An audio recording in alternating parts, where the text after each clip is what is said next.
Hey guys, welcome back to the shop today. Today we're going to continue working on our CNC project, which is taking us far too long.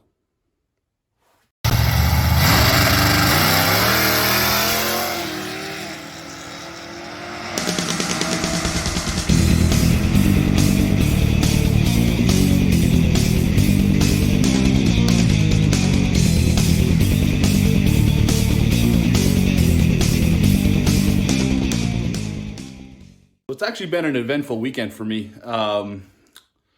We were able to bring home a new motor that I never thought I would ever run in my car. Well, I don't plan on running it in my car anytime soon because it'll be a project. But we got a 6-liter LS sitting on a stand here in the corner.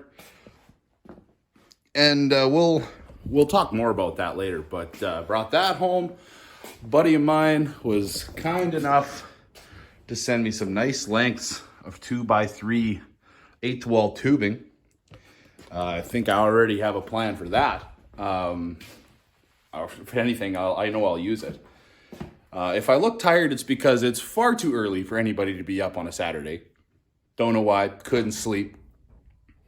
All the kids crawled into the bed at 5 o'clock. So I got the heck out of there, went to the shop. Brought home a truck, the 2003 F350 Ford with a 7.3 power stroke. I'll show you more of that in some upcoming videos, but that's a little bit of a project, but I got it cheap. So it'll be worth it. I need something to pull the race trailer for next year. But for now, we're going to continue working on our CNC project. So I just took a quick break before we started on CNC to catch up on some YouTube. There's some smaller guys that I subscribe to, and there are some guys that are really big inspirations. Support your small YouTube channels, guys, especially if you know they're local. It's amazing. It's amazing how many talents and skills people around you can have, but you don't know it. MT Garage is a big one for me. We do very different styles of automotive work, but Matt on that channel, we've went to school together. We spent a lot of time together in our younger years, and Matt, it's been too long. We got to hang out sometime soon. Obviously, situations don't allow that right now, but sometime soon we got to get together. But go check out his channel. They're doing a lot of cool stuff, and they're like me. They work with what they got, and they put their heart and soul into it. So, Matt, you're an inspiration. Keep it up, buddy. Now on to the CNC. So, this is one of our side plates. One thing you've probably heard me say is that I want to use gear racks to operate this CNC. And to do that, I want to run the gear rack right here. Let me get it down a little better angle. Oh, the ground is so far away. Anywho, I want to run the gear rack mounted to this tube and in between this plate. Now, as you can see, there is not much space there. So my plan originally was to space out these bearings, and how I'm going to do that is quite literally just with strips of aluminum. I could just use like just little bricks of this, but I think this looks cleaner. So I already got some marked up where I'm going to cut them. They should match up with these holes here. And that'll space it out, space the bearings out good 1/2 inch. There'll be some washers in between the bearings and stuff, so I'll have a little bit more than 1/2 inch. And I think the gear rack I was looking at was like a schnertz under 1/2 inch wide. So that should give me enough clearance. I'm kind of gambling on it that it'll fit. And if it doesn't, I'll make it work. Always do. So I'm going to drill those holes. I think I need to cut 2 more of them. Yes, I only have 2, but I wanted to cut 2, drill 2, install 2 before I make a call that that's what I'm actually going to run with before I cut up another 2 for the other side. So we'll drill those holes and we'll see if we can get this mounted, and we'll take another look at it when we come back.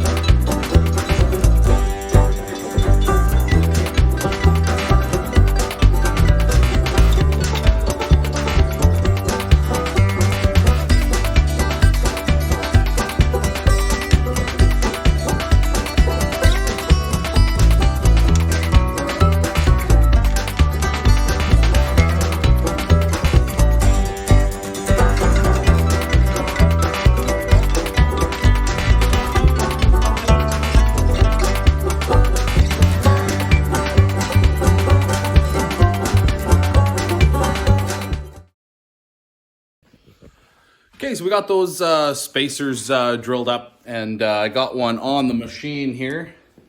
So you kind of see what I'm going after here. Oh, man, that guy's got to start doing some squats. All right, okay, so now you can see I have bumped that gap up considerably. It's a little bit over a ½ inch, just like I said. It rolls pretty good. It's, how would you say, a firm, smooth roll.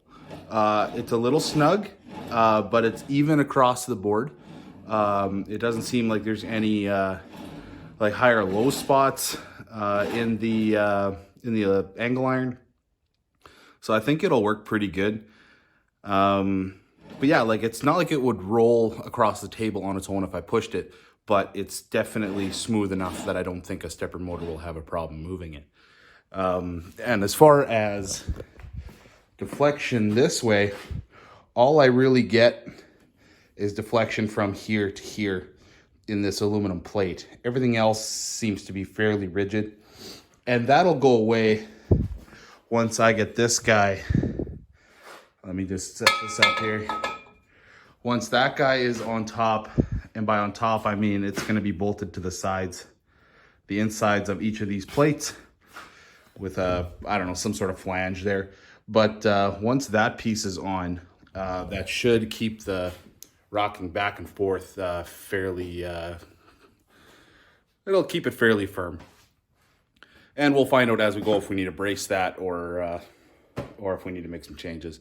That's where we're at right now. So I'm gonna cut the other pieces, other spacers for the other side, get those drilled, get those mounted, and then I got to start thinking of how I'm going to what flanges I'm going to make for that crossbar on top.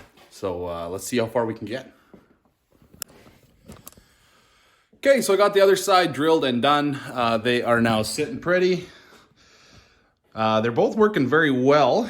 I need to find better bolts for those tensioners, but it seems to be working pretty well.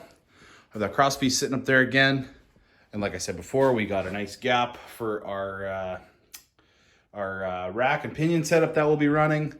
I'm hoping to have enough room here to mount my motor through. I know I should, but I don't know if these pieces will get in the way of the bolts I plan on running through to hold the motors on. Either that or I'm going to be doing a gear reduction, but I don't plan on doing the gear reduction anytime soon. I think I'm going to do direct drive for now. People say they get better accuracy out of the gear reduction and a little bit more torque out of the motors, but I'll figure that out as I go. So right now I have to figure out plate. I'm going to have to cut this down, and I'm going to have to get a plate welded on. Then this is aluminum, so I'm going to have to get this TIG welded. I'll probably bring that to my buddy again. Maybe I might even try my hand in it again. My last few times definitely weren't pretty, so I might get him to do it. But we'll see. Yeah, so I want to make a triangular plate on the end of these guys that will then bolt to the uprights here. And to do that, all I have left is this. This is 1/4 inch. Some scraps from a previous project. I think this is from an alternator bracket that I made some years ago. But this is all I have left. It's not much here. So I'm going to get to marking out some stuff. And yeah, we'll see if we can get some brackets made up and at least get a game plan for the next step. Okay, so I got the pieces that are going to go on the end of our gantry pipe done. That is the plates that are going to be going onto this pipe here that runs across from end plate to end plate. So they're just going to get welded onto here. I'll cut this pipe down to size and it'll fit in between these two guys, and it'll get bolted to this plate. All I did was cut 2 little triangles like so. Who knows if they're symmetrical? We'll find out. And I just used a 2-inch piece of steel pipe I had kicking around in scraps. Why I hold on to scraps like this, I'm not sure. Maybe for occasions just like this. However, so yeah, so I'll have enough room for three bolt holes, and I'll clean this up. I'll round the edges off and make it look pretty. But we'll weld those guys onto the end of that, both ends of that gantry pipe, and then we'll find a way to bolt it onto the end plates. I don't know. I kind of would like to make it adjustable, but I don't know if it's a good idea. Because if that plasma router is crooked by any means, it's just not going to work very well. And so I have to make sure that I get this pipe here that's running the length of this to make sure that this is straight up and down. So that way, yeah, that way I'm not cutting at an angle or anything weird like that. But I might even just try to fixture it there or clamp it down onto the end plates of the gantry. That way, the last thing I do will be bolting those things down. That way I know I can make sure that everything is straight and cutting flat, or as flat as I can be, to the cutting surface. But that's where I'm at right now. So we'll just head on to the next step.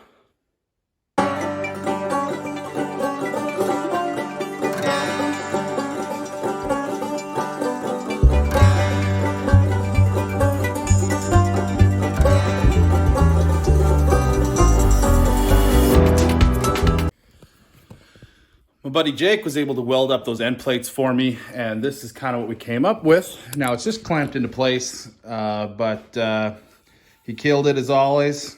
Love that guy. Eventually he'll start charging me. We'll see. So yeah, we got it just clamped down. I just used some little C-clamps here. I do need to shim a little bit of these. I'm just gonna use some shim stock or something that I can come up with because I am a little short. But it's looking pretty good. That's the idea anyways. I will need to decide how far back this pipe is gonna be because I don't know, how do I say it? I'll need to figure out how thick my Z-axis is with the router and or plasma. Again, so I could hit all four corners of the table. So that'll determine how far back that pipe is on those end plates. Now, what I will do is I will make those end plates look a little prettier yet as time goes. Once I know where everything's sitting and stuff, I might come back and like do an angle cut on here or whatever and just kind of round off some corners and make it look a little prettier than what it is now. But that's where I'm at right now. Some of you guys might be asking, hey, why didn't you drill those holes first? And you're right. Should have drilled them first. Wasn't thinking that far ahead. I was thinking about getting the plates made and on there. So I'm going to have to hand drill those. Hopefully that'll still work. But I think that's where I'm going to end it with this video. Sorry for all these short little videos. It kind of looks really tedious. And thank you very much for sticking with me. This is a little bit of a process, especially when you're kind of designing things as you go. I mean, I had this all in my head for a long time. It's just putting that into an actual functioning machine is, you know, there's always hiccups that you just don't see. But just wanted to say thank you for all my subscribers. At this time of the video, I'm at 30 subscribers, and I thank each and every one of you. That is awesome. I know it's not much of a milestone for a lot of YouTubers, but for me, that's huge. A lot of people don't really want to spend a lot of time with me. Not sure why. Anywho, we're going to keep at it here. Yeah, we're going to get those holes drilled in those end plates. We're going to mount the gantry bar. And sooner or later, I got to start spending some money. I need to buy the gear racks and the motors, and that'll be a big chunk of change. I don't know if that's going to happen right away, but because I got to make some money. Christmas is coming up, and that just takes a lot of your money out of your pocket right there. So anyways, thank you guys for stopping by. Thanks for sticking with me. Sorry for all these tedious videos. One day, this thing will be running. My goal is to be having this thing operational and cutting material by the time snow melts around here. So yeah, again, thanks for sticking with me. Subscribe, and I'll see you on the next one.